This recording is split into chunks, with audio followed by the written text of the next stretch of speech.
Di dalam kitab Al-Bidayah wan Nihayah, Imam Ibn Kathir menceritakan berkenaan Harun ar-Rasyid menyerang Rom kerana Raja Rom memungkiri perjanjian. Mari kita dengarkan kisahnya.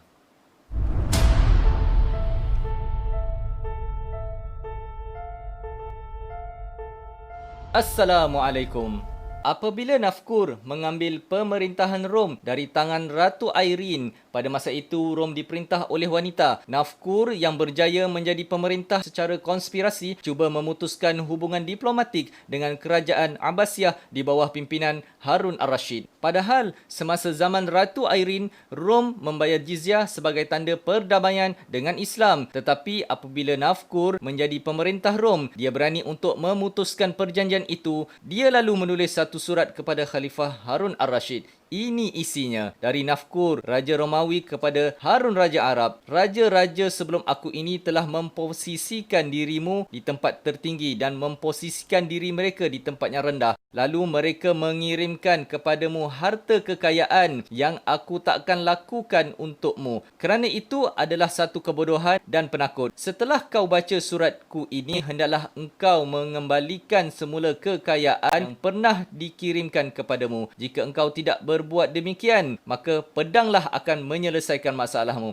Setelah Harun ar-Rasyid membaca surat itu, beliau sangat marah hinggakan tidak ada seorang pun yang berani memandang dan berbicara dengannya. Dia pun meminta tinta dan menulis di atas kertas, Bismillahirrahmanirrahim, dari Amirul Mukminin kepada Nafkur, anjing Rom. Hai anak perempuan kafir, aku telah baca suratmu. Jawabnya adalah apa yang engkau lihat, bukan yang engkau dengar. Wassalam.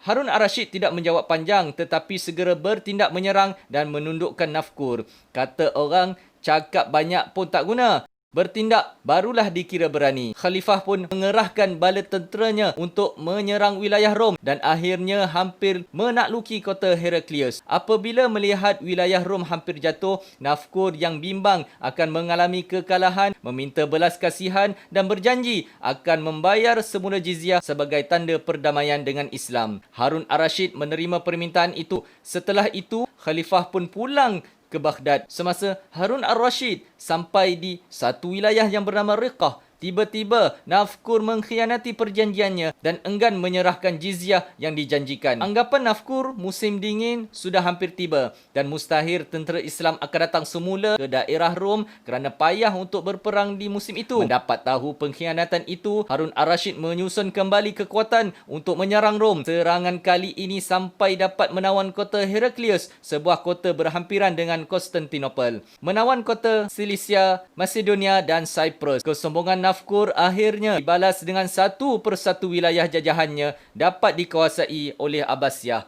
Kisah ini menggambarkan umat Islam terdahulu dipandang tinggi oleh bangsa dan agama lain di masa itu hingga mereka membayar ufti demi menjaga hubungan dengan Islam. Apabila ada mencari masalah dengan Islam, Khalifah tidak banyak berkata-kata tapi lebih mengambil tindakan cepat dan tegas terhadap wilayah yang mencari pasal dengan Islam. Marilah kita bercita-cita untuk meletakkan Islam setinggi itu. Moga kisah Harun ar-Rasyid ini mentransformasikan diri kita supaya berusaha walaupun sedikit untuk terus jihad meletakkan Islam di tempatnya semula. Al-Islamu ya'lu wa la yu'la alaih. Islam itu tinggi, tiada yang lebih tinggi darinya. Assalamualaikum. Join saya di YouTube Hanas Channel dengan menekan butang subscribe, like dan share. Infaklah dengan link di bawah. Moga tim kami dapat menghasilkan video dan info yang lebih baik.